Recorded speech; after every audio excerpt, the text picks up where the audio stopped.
Bakit obligado magsimba tuwing January 1 kahit hindi matapat ng linggo? Obligado magsimba tuwing January 1 kahit hindi ito linggo dahil ito ay holiday of obligation sa simbahan. Bakit holiday of obligation ng January 1? Una, kapistahan ni Maria, ina ng Diyos. Ang January 1 ay hindi lang bagong taon sa kalendaryo, kundi dakilang kapistahan ng simbahan, Solemnity of Mary, Mother of God. Ipinapahayag dito ang mahalagang katotohanan ng pananampalataya. Si Maria ay Theotokos, ina ng Diyos. Dahil si Jesus na kanyang isinilang ay tunay na Diyos at tunay na tao. Ikalawa, sentro si Kristo sa bagong taon. Sa halip na magsimula ang taon sa pamahiin o handaan lamang, inaanyayahan tayo ng simbahan na ialay muna ang bagong taon sa Diyos sa pamamagitan ng Eukaristiya. Ikatlo, biblikal na diwa.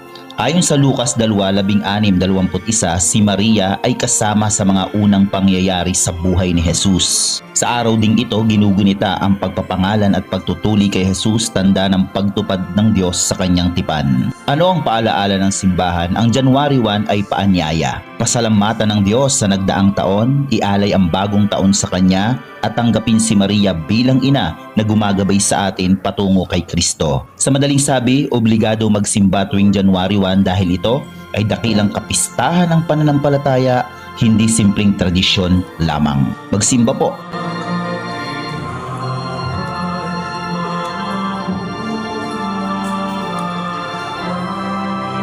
Blessed is the fruit of the womb, Jesus. Holy Mary, Mother of God, pray for our sinners, now and at the hour of our death. Amen. And never let your sin, and never let your sin. Lord, the Savior,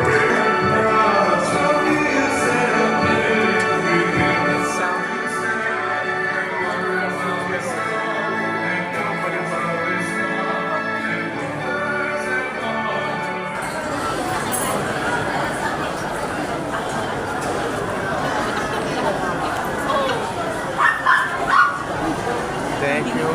Kaya nga eh. Tapos lang ng Holy Mass. Okay.